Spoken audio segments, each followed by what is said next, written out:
बदलना है तो अब हालात बदलो, बदलना है तो अब हालात बदलो, ऐसे नाम बदलने से क्या होता है। देना है तो युवाओं को रोजगार दो, सबको बेरोजगार करके क्या होता है।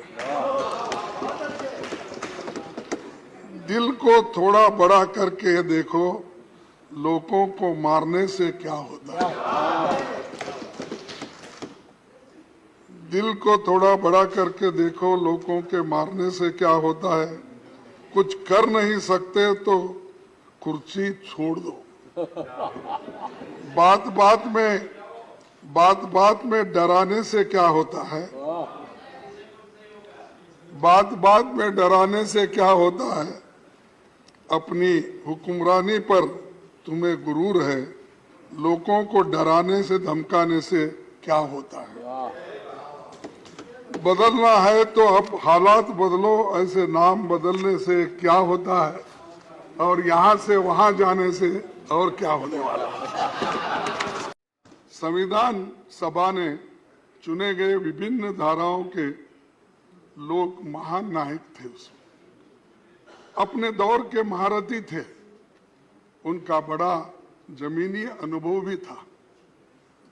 स्वतंत्रता, समानता, न्याय, मानवीय गरिमा और लोकतंत्र उनकी नसों में समाया था, क्योंकि उसके लिए ही तो वो लड़ रहे थे। इसीलिए संविधान निर्माताओं ने हमें जो संविधान दी है, वही हमें आज भी एक बनाए हुए हैं, और उसी ने राष्ट्र के लिए सशक्त ढांचा तैयार किया है। इसी कारण लोकतंत्र के सिद्धांत और व्यवहार आज जनता के स्वभाव का अभिन्न अंग है। भारतीय संविधान हमारा सबसे बड़ा मार्गदर्शक है। इसी के आधार पर संसदीय प्रणाली के हक में फैसला हुआ, और अडल्ट फ्रेंचाइज जो हमको मिला वो सबसे बड़ी बात है। क्योंकि आपको तो मालूम है, पहले जब वोटिंग पावर थी 1935 के इस एक्ट के तहत, जो टैक्स देते हैं, जिनके पास जमीन है, जो पढ़े लिखे हैं, जो इनकम टैक्स पे करते हैं, ऐसे लोगों के लिए ही वोटिंग का अधिकार था। लेकिन हमने जो संविधान बनाया, पंडित जवाहरलाल नेहरू जी और डॉक्टर बाबा साहब अम्बेडकर, वल्लभ भाई पटेल, जितने भी महान नेता उस वक्त इस कॉन्स्टिट्यूंट असेंबली में थे, उन्होंने अडल्ट फ्रेंचाइज दिया। आप लिखो या आप पढ़े हो या अनपढ़ हो, आप गरीब हो या अमीर हो, सबको एक ही वोट, और उसका वैल्यू भी एक ही। जो एक बड़ा अमीर आदमी, फर्ज करो अदानी के जैसा, उसको भी एक ही वोट, उसका वैल्यू भी एक ही वोट। लेकिन आज हमारे जो कर्मचारी है, छोटे लोग हैं, काम करते, उनको भी एक ही वोट। ये किसने दिया?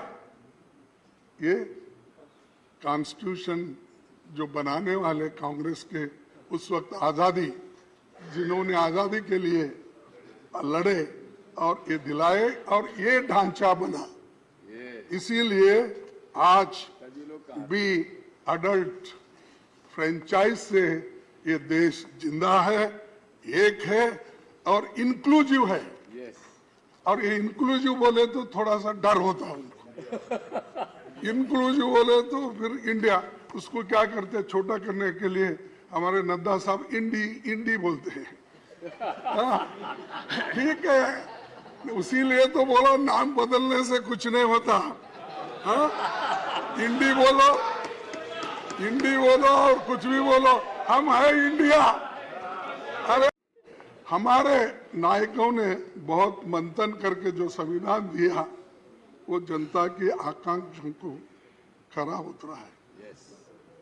बाबा साहब संविधान सभा के अपने अंतिम भाषण में उन्होंने ये कहा था, मैं ये कोट करना चाहता हूं, अगर आपकी इजाजत है तो। इजाजत है? मसौदा समिति का कार्य बहुत ही कठिन हो जाता यदि ये संविधान सभा विभिन्न विचार वाले व्यक्तियों का एक समुदाय मात्र होती, विभिन्न विचारधाराओं के लोगों का एक समुदाय होता, एक उखड़े हुए फर्श के समान होती, जिसमें कहीं एक काला पत्थर होता तो कहीं सफेद, और जिसमें प्रत्येक व्यक्ति या प्रत्येक समुदाय स्वयं अपने को विधिवेता समझता, सिवाय उपद्रव के और कुछ नहीं होता। तो उस वक्त बोल रहे कि इतने सब रहने से उपद्रव के कुछ नहीं होता। सभा में कांग्रेस पक्ष की उपस्थिति ने इस उपद्रव की संभावना को पूर्णतः मिटा दिया और इसी के कारण कार्यवाहियों में व्यवस्था और अनुशासन दोनों बने। कांग्रेस पक्ष के अनुशासन के कारण ही मसौदा समिति यह निश्चित रूप में जानकर कि प्रत्येक अनुच्छेद और प्रत्येक संशोधन का क्या भाग्य होगा, इस संविधान का संचालन कर बैठी। तो ये कांग्रेस के लिए बाबा साहब अम्बेडकर ने कहा है कैसा संविधान बना, क्योंकि उस वक्त इतने डिफरेंट लोग थे, इंटेलिजेंट लोग थे और एक दूसरे से वो अगर लड़ते भी तो बाहर आकर एक होते थे। वो कभी किसी के ऊपर कुछ नुक्ताचीनी करके बैठते नहीं थे। सर, मैं और एक आपको बात बताना चाहता हूँ कि ये बाबा साहब अम्बेडकर ड्राफ्टिंग यानी संविधान बनाने के लिए कितनी कोशिश की है बहुत लोगों को मालूम नहीं। चूंकि ये कहते हैं ड्राफ्टिंग कमेटी चेयरमैन थे, वो क्या ये क्या, ऐसा बोलने वाले बहुत हैं, क्योंकि कोई व्यक्ति को हम नहीं चाहते। ये खासकर ये हमेशा ये दलितों की हालत होती है, तो जब उन्होंने इतना कष्ट करके रात दिन बैठ के जो संविधान उन्होंने बनाया, इसीलिए उसमें एक टीटी कृष्णमाचारी का एक कहावत अपना स्टेटमेंट है, मैं आपके सामने पढ़ के। संविधान का निर्माण करने वाली चुनिंदा 7 सदस्यों की ड्राफ्टिंग कमेटी में सबसे बड़ी भूमिका डॉक्टर अंबेडकर ने बना। 7 लोगों, इसमें क्या होता, क्योंकि उसके एक सदस्य ने वो 7 में एक सदस्य त्याग पत्र दिया, कितने बचे? 6। एक सदस्य का निधन हो गया, कितने बचे? 5। जबकि एक अमेरिका चले गया, बचे 4। एक सदस्य रियासत के कार्यों में व्यस्त रहे और 2 सदस्य दिल्ली से दूर थे। उनकी सेहत खराब होने के कारण कम मौजूदगी होती थी, तो सारा दारोमदार बाबा साहब अम्बेडकर की। ये इतिहास है, हम इसको कभी नहीं कहते हैं। ये बार बार यही बोलते हैं ड्राफ्टिंग कमेटी के ये थे, सब मेंबर्स ने मिल। अब ये टीटी कृष्णमाचारी जो मेंबर थे उसके कॉन्स्टिट्यूंट असेंबली के और खासकर इस ड्राफ्टिंग कमेटी के मेंबर थे, उन्होंने ये बात कही।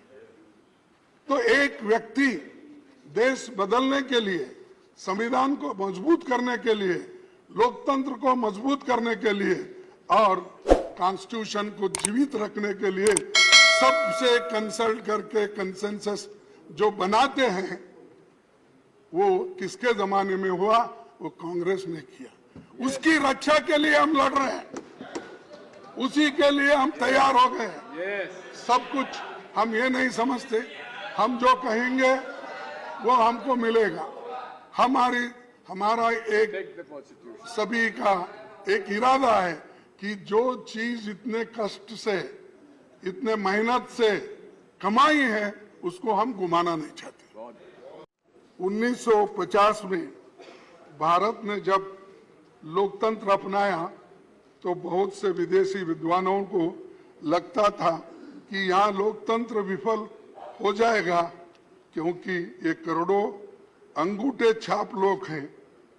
तब ब्रिटिश प्रधानमंत्री, आपको तो मालूम है, फिर मैं बोलने की आवश्यकता नहीं है, फिर भी चर्चिल ने यहाँ तक कहा था, अंग्रेज चले गए तो उनके द्वारा स्थापित न्यायपालिका, स्वास्थ्य सेवाएं, रेलवे और लोक निर्माण का पूरा तंत्र खत्म हो जाएगा।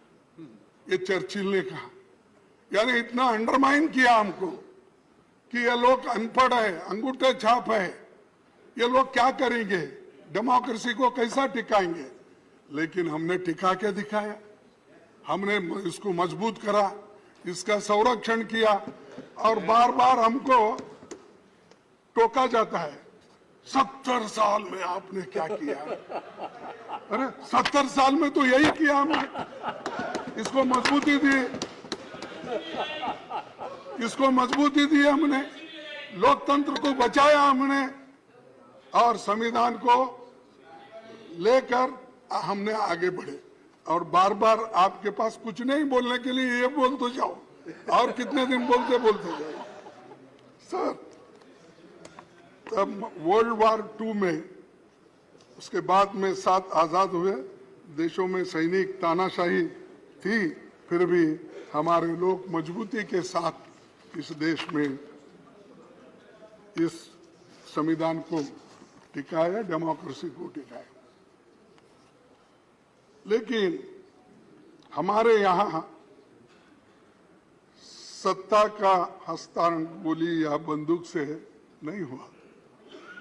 महात्मा गांधी जी हमें जो आजादी दिलाए वो सिर्फ नॉन वायलेंस, नॉन कोऑपरेशन से। और इसीलिए हमारी जो संविधान में हमारी जो आदर्श हमारे सामने है, उनके वजह से आज सभी लोग इसका पालन करते हैं और इसको आगे ले जाते हैं। तो सर, हम बहुत दिन से ये कोशिश कर रहे हैं, सभी की इच्छा है कि महिला रिजर्वेशन का बिल आना चाहिए और महिलाओं को देना चाहिए जो ड्यू है। आज तक हमने सब कोशिश की, लेकिन अब मैं समझता हूँ जब आप ये मुद्दा उठाएंगे तो जरूर आपके बात को मान्यता वो दे देंगे। तो मैं ये आंकड़े इसलिए देता हूँ थोड़े से। सर, सभापति जी, दुनिया बदल गई है। इस समय राज्यसभा में 10% और लोकसभा में 14% महिला सांसद है। विधानसभाओं में महिलाओं की भागीदारी 10% है। 1952 में नेहरू जी के प्रधानमंत्री काल में पहली लोकसभा में केवल वो भी 5% सांसद महिलाएं थी। लेकिन 70 साल के बाद भी आज 14, 15, 10 के अंदर ही है महिला थी। तो अमेरिकी, मैं और भी आंकड़े देता हूं कि महिलाओं को दूसरे जगह भी ऐसा ही हो रहा। अमेरिकी संसद में 2%, ब्रिटेन में 3% महिला सांसद थे। आज अमेरिका की संसद में 28% और ब्रिटेन में 33% महिला सांसद आज है।